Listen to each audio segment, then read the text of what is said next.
तंत्र प्रारंभ से ही वास्तववादी है। तुम लोग जानते हो कि आर्य भारतीय रीति के अनुसार यह साधारण रूप से आर्य रीति कहकर स्वीकृत है। एक विधिबद्ध उपाय से अंग संचालन की विशेष कुछ एक भंगिमाएं हैं। पैर के तलवे का एक अंश तार तथा दूसरा अंश धिन को प्रतिनिधित्व करता है। कौशिकी नृत्य में इसका थोड़ा बहुत प्रयोग है, किंतु तांडव नृत्य में धिन अंश से ता अंश का व्यवहार अधिक है। आज से प्रायः 7000 वर्ष पहले सदाशिव ने प्रथम तांडव नृत्य प्रचलित किया था और इस कौशिकी नृत्य का 1978 ईस्वी में 6 सितंबर को मैंने प्रथम उद्भावन किया। वास्तव में तांडव और कौशिकी जितना नृत्य नहीं है, उससे कहीं अधिक शरीर के हित में औषधि विशेष है। प्रायः 22 रोगों के हित में यह एक परीक्षित औषधि विशेष है। इसे मकर ध्वज भी कह सकते हैं। तांडव नृत्य हुआ एक सार्वदैहिक व्यायाम। मस्तिष्क और उसके स्नायु कोशों के हित में भी तांडव एक नियमानुकूल व्यायाम है। संस्कृत तंडु शब्द का अर्थ उछलना है। इसी से जिस नृत्य में लंफन क्रिया अधिक मात्रा में है, उसका नाम तांडव है। तुम लोग जानते हो चावल का एक संस्कृत पर्यायवाची शब्द है तंडुल। कारण यह है कि ढेकी में उछल कूद कर चारों ओर छिटकता है। भगवान सदाशिव ने जनहितार्थ में तांडव का उद्भावन किया था, किंतु इसका अर्थ यह नहीं कि तांडव सभी के हित में सहज साध्य नहीं था। शिव की सहधर्मिणी पार्वती ने धर्म प्रचार में शिव को नाना रूप से सहयोगिता की थी। शिव ने तांडव नृत्य का प्रचलन किया था और पार्वती ने भी मार्मिक ललित नृत्य का प्रचलन किया था। कीर्तन करते समय तुम लोगों में से बहुत से लोग इस ललित नृत्य को किया करते हो। अब शिव के परिवर्तित तांडव और पार्वती के ललित नृत्य के बीच एक योग सूत्र ढूंढकर निकालने के लिए कतिपय छंद का आविष्कार किया गया था। इन सभी छंदों का साधारण नाम हुआ ताल। तांडव का ता और ललित का लौ, इन्हीं दो को मिलाकर हुआ ताल। शिव और पार्वती ने मिलकर इस अंधकार में प्रागैतिहासिक युग के लोगों के सर्वतोमुखी विकास के लिए बहुत कुछ किया था। उन दिनों के उस सुदूर अंधकार में अतीत में शिव ने बहुत कुछ का उद्भावन किया था, जैसे चिकित्सा विद्या, संगीत विद्या, उद्योग और विज्ञान में अन्यान्य बहुविध वस्तुएं। पार्वती बीच बीच में शिव से धर्म और योग के पथ में जनसाधारण को शिक्षित कर डालने के लिए कुछ प्रश्न करती। शिव सानंद पार्वती के प्रश्नों का यथायथ उत्तर देते। इन प्रश्न सूचक अंशों का नाम निगम और शिव प्रदत्त उत्तरों का नाम आगम है। इस आगम निगम को लेकर ही तंत्र शास्त्र है। शास्त्र किसे कहते हैं? जो मनुष्य को अनुशासन सिखाए, वही है शास्त्र। हे साधकों, यह करणीय अकरणीय के संबंध में जो मनुष्य को सम्यक रूप से अवहित करावे, वही है शास्त्र। शासनात् तारयेत यस्तु सह शास्त्र परिकीर्तिता। अनुशासन के विषय में सुस्पष्ट पथ निर्देशना देकर जो मनुष्य की मुक्ति के पथ को प्रशस्त करे, वही शास्त्र है। तन धातु का अर्थ है विस्तृत होना और त्रय धातु का अर्थ है मुक्ति देना। तन जोड़ त्रय जोड़ ड तंत्र। संस्कृत भाषा में तन धातु का अर्थ विस्तृत होना, अर्थात जो विज्ञान मनुष्य को मुक्ति के पथ का संधान देता है, वही है तंत्र। जैसे मंत्र मननात् तारयेत यस्तु सह मंत्रः परिकीर्तितः, अर्थात जिसके मन में बार बार जप करने पर मुक्ति लाभ हो, वही है मंत्र। तंत्र शब्द का दो अर्थ है, विस्तार और मुक्ति। तुम लोग जानते हो कि हमारे देश का नाम भारतवर्ष है। इस भारत शब्द में भी तन धातु है। भर माने खिलाना, जैसे भरण पोषण। इसी से जिस देश में भरण पोषण की प्रचुर सुविधा है और मनुष्य के मनसाध्यात्मिक व्याप्ति का प्रचुर सुयोग सुविधा है, उस देश का नाम है भारतवर्ष। तो माने जो सर्वात्मक विस्तृति में सहायता करे। तब भारत शब्द का अर्थ हुआ जो हमारे प्रचुर खाद्य शस्य की व्यवस्था करके भरण पोषण करे और मानसिक तथा आध्यात्मिक उत्कर्ष लाभ का एक परम सुअवसर ला दे। ठीक उसी तरह तंत्र माने हुआ जो मनुष्य के सर्वात्मक लाभ में सहायता पहुंचाकर जीव के मोक्ष पथ को प्रशस्त कर डाले। तंत्र शब्द की एक और व्याख्या है, तन एक मूल धातु है। मैंने कुछ देर पहले ही कहा है, जैसे तन जोर उन बराबर तनु। तनु माने एक अप्राप्त वयस्क बालक बालिका का दैहिक बनावट। साधारणतः 39 वर्ष की आयु तक मनुष्य का देह थोड़ा थोड़ा करके बढ़ता है। इसी से 39 के बाद मनुष्य देह को तनु न कहकर बल्कि कहा जाता है शरीर। शरीर माने जो शीर्ण हो पड़ा हो, जो धीरे धीरे कुछ कुछ कर क्षय होता रहे। तंत्र शब्द का प्रथम वर्ण हुआ त। यह त वर्ण हुआ जड़ता या जाड्य का बीज मंत्र। जो विद्या मानव देह की जड़ता या जाड्य या स्वभाव आलस्य को झटका देकर फेंकने में सहायता करे, वही है तंत्र। तंत्र शब्द की यही 2 व्याख्याएं स्वीकृत है। तंत्र के आदि प्रवक्ता हुए शिव। थोड़ी देर पहले जिस तरह से मैंने बताया कि तंत्र द्विपक्ष युक्त है, एक आगम दूसरा निगम। पार्वती ने शिव से बहुत सा प्रश्न किया था और शिव ने भी पार्वती के प्रत्येक प्रश्न का वास्तविक उत्तर दिया था। इन प्रश्नों में से सबसे महत्वपूर्ण प्रश्न था, साधक की न्यूनतम योग्यता क्या है। प्रत्युत्तर में शिव ने बताया था, अध्यात्म साधक की न्यूनतम योग्यता हुई उसकी एक मानव शरीर का होना। इसके लिए किसी धन संपत्ति, किताबी शिक्षा, वंश मर्यादा ये सब कोई आवश्यकता नहीं है। केवल मानव शरीर रहने से ही काम चलेगा। मनुष्य उसी से भांति भांति तंत्र की साधना का अनुशीलन कर सकेगा। शिव का एक और तात्पर्यपूर्ण उत्तर था समता भाव, अर्थात जो प्रकृत आध्यात्मिक साधक हैं वे कभी किसी प्रकार के कॉम्प्लेक्स को मन में स्थान नहीं देंगे, चाहे वह महामान्यता, हीन मान्यता, भीत मान्यता अथवा आशा भंग जनित निराश्रय बोध ही क्यों न हो। परम पुरुष जब मनुष्य के साथ है तब भय पाने की बात ही क्या है। जो स्वयं विराट पुरुष हैं, जो सर्वोच्च बौद्धिकता की पराकाष्ठा हैं, वही परम पुरुष जब सर्वदा ही तुम्हारे साथ रह रहे हैं तब कहीं कुछ भय से भयभीत होने का संगत कारण ही नहीं है। ये जीव के स्नेहमय पिता हैं, इसी से विश्व में किसी को भय पाने का कोई औचित्य नहीं है। अतएव जो आध्यात्मिक साधक हैं वे मन में किसी प्रकार की भय वृत्ति को स्थान नहीं देंगे। ठीक उसी प्रकार आलोक सामान्य व्यक्तित्व जब तुम्हारे पिता है और तुम उन विराट पुरुष की संतान हो, तब मन में हीन मान्यता को प्रश्रय क्यों दोगे। तुम किसी भी अवस्था में किसी से कम नहीं हो, तुम तो उनके हृदय में निवास कर रहे हो। इस तत्व को तुम भूल मत जाना। ठीक उसी प्रकार यह समग्र विश्व ही उस परम सृष्टा की सृष्टि है। अतएव तुमसे कोई हीन नहीं है और तुम किसी से हीन नहीं हो। और इसी से किसी भी युक्ति से मन में महामान्यता को प्रश्रय नहीं दे सकते हो। सभी ही तुम्हारे भाई बहन हैं, तुमसे कोई बड़ा भी नहीं है और तुमसे कोई छोटा भी नहीं है।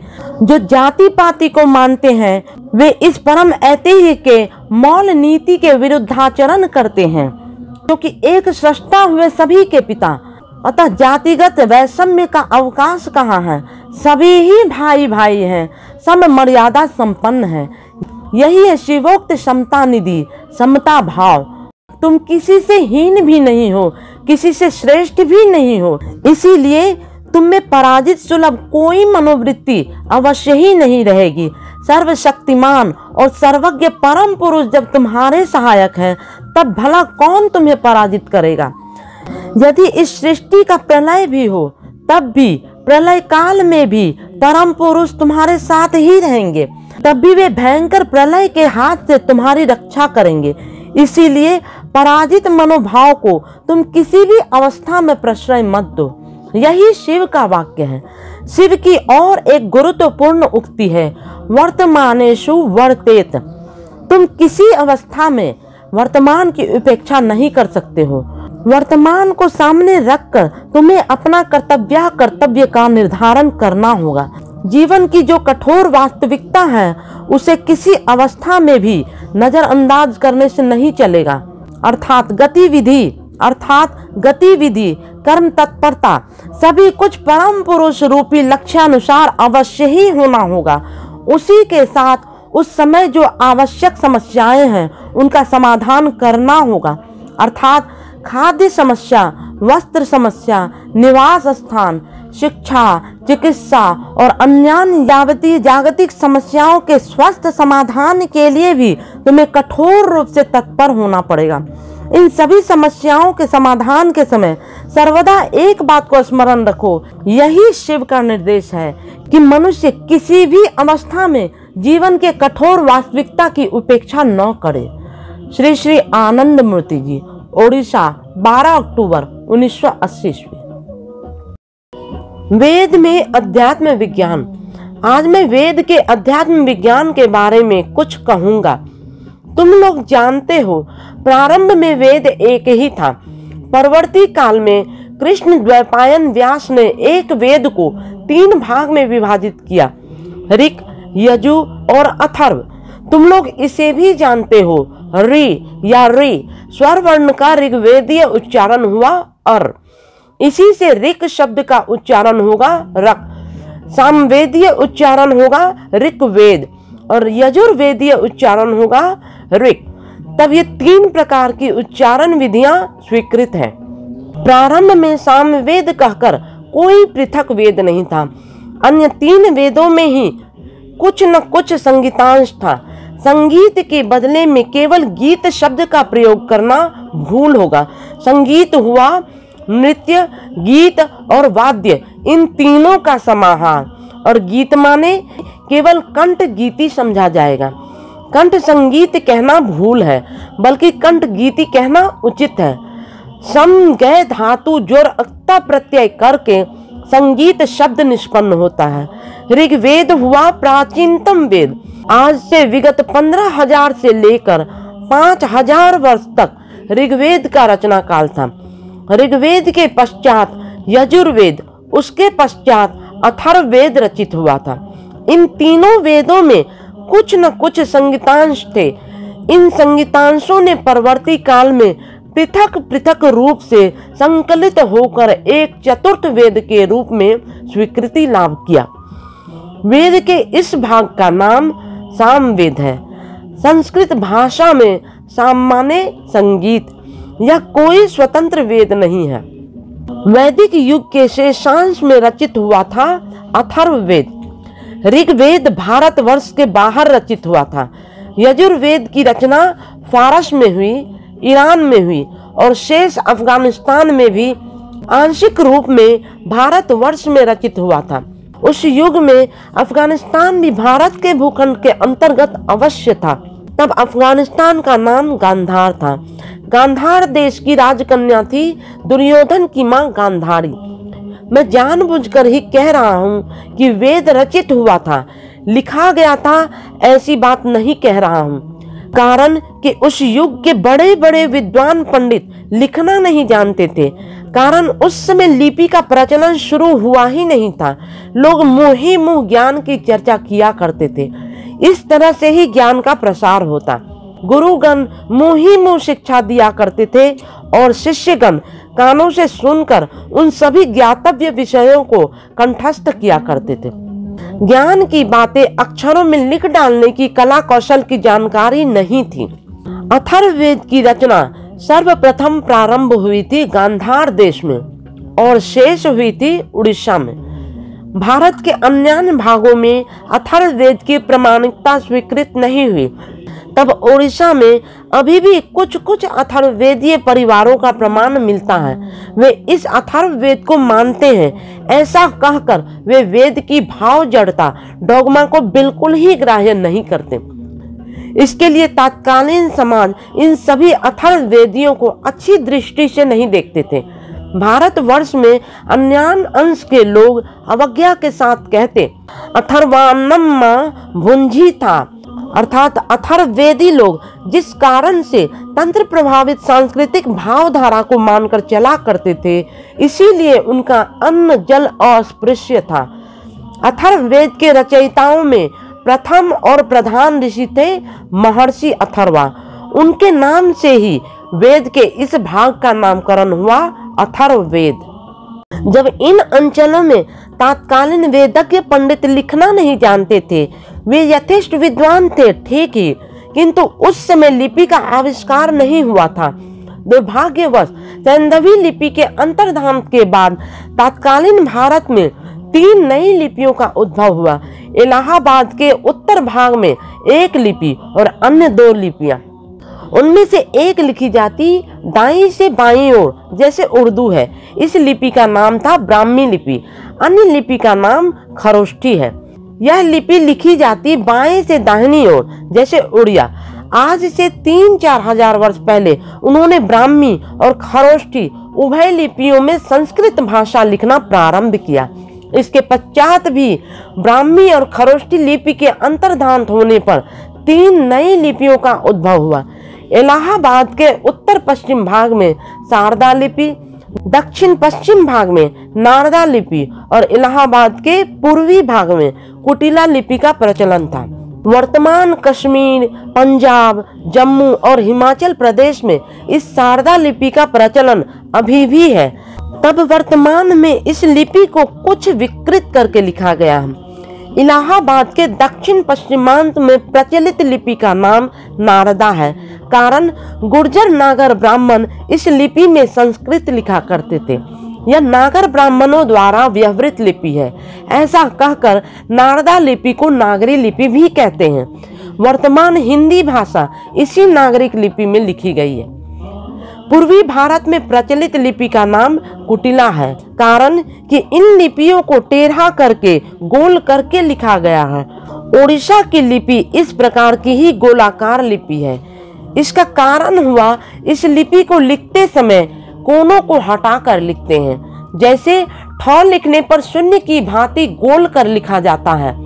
अब ताड़ के पत्ते के ऊपर लोहे की कलम से लिखते समय हमारे पूर्व पुरुष पत्ते के कुछ अंश में छेद कर डालते थे। इससे ताड़ के पत्ते में लिखी हुई पांडुलिपि की यथेष्ट क्षति होती। इस कुटिला लिपि की एक कन्या स्थानीय लिपि हुई उड़िया लिपि। यह उड़िया लिपि के हिसाब से बहुत ही अच्छी है। यह प्रायः 1100 वर्ष पुरानी लिपि है। आजकल संस्कृत और हिंदी पुस्तक पत्रिकाएं आदि नागरी लिपि में लिखी जाती है। नागरी का आयुष्काल हुआ 1800 वर्ष। भारत के सांस्कृतिक ऐतिह्य के इस मूल्यवान क्षेत्र को तुम लोग भली भांति स्मरण रखो। इस उड़िया लिपि का गुरुत्वपूर्ण अक्षर हुआ र और ल। ये ध्वनियां अति प्राचीन हैं, बहुत प्राचीन द्रविड़ भारतीय ध्वनि विज्ञान के साथ संपर्कित हैं। ऋग्वेद और यजुर्वेद अति ही प्राचीन है। इनमें आध्यात्मिक अंश बड़े ही स्पष्ट हैं। तुलनामूलक रूप से यजुर्वेद की ही मंसाध्यात्मिक परिचिति अधिकतर सुस्पष्ट है, क्योंकि यजुर्वेद के युग में मनुष्य ने साहित्य, दर्शन, विज्ञान में पहले की तुलना में बहुत अधिक अग्रगति की थी। प्राचीन काल में आर्यों ने जब अनुष्ठानिक रूप से वेद लिखना प्रारंभ किया, तब सर्वप्रथम ब्राह्मी और खरोष्ठी लिपि में लिखना प्रारंभ किया। भारतवर्ष में प्रथम जब वेद लिखना प्रारंभ हुआ, तब कश्मीर में प्रचलित शारदा लिपि का व्यवहार होने लगा। तुम लोग इस बात को स्मरण रखो, अंग्रेजी भाषा कश्मीर शब्द का उच्चारण क्याश्मीर है और संस्कृत में कश्मीर। उस समय इस अंचल में कश नाम के एक उपजाति निवास करती थी और संस्कृत में मेरु शब्द का अर्थ है वास स्थान या वास भूमि। अजय मेरु माने अनाधिकृत देश। अजय मेरु से अजमीर, आजमीर, अजमेर। कश्मेरु माने काश जाति की वासभूमि। इसी से यह शब्द कश्मेरु कश्मीर बना। इस देश का नाम कश्मीर कहने पर व्याकरणगत औषधि होती है। महापंडित कल्हन राजतरंगिणी नामक कश्मीर के इतिहास लिखते समय कहा है, यजुर्वेद में मनुष्य की प्रज्ञा और बोधि की समुन्नति की अभिव्यक्ति घटी है। तुम लोगों ने देखा होगा, बहुत से संस्कृत शास्त्र में एक बात का उल्लेख है, मनुष्य सत्कर्म करो, सत्कर्म करो। कारण है कि सत्कर्म के लिए ही तुमने पृथ्वी पर जन्म लिया है। इस प्रसंग में यजुर्वेद का वक्तव्य हुआ, मनुष्य को सर्वदा शुभ कार्य करना उचित है, किंतु सत्कर्म करते समय इस परम तत्व को याद रखने की आवश्यकता है कि मनुष्य अपने स्वयं की प्राण शक्ति देकर अपने स्वयं की आभ्यंतरीण शक्ति से सत्कर्म कर रहा है या नहीं। वास्तव में वह शक्ति पा रहा है परम पुरुष से। वह जीवनी शक्ति या कर्म शक्ति परम पुरुष की है। मनुष्य परम पुरुष प्रदत्त उस शक्ति से शुभ कार्य करता रहता है।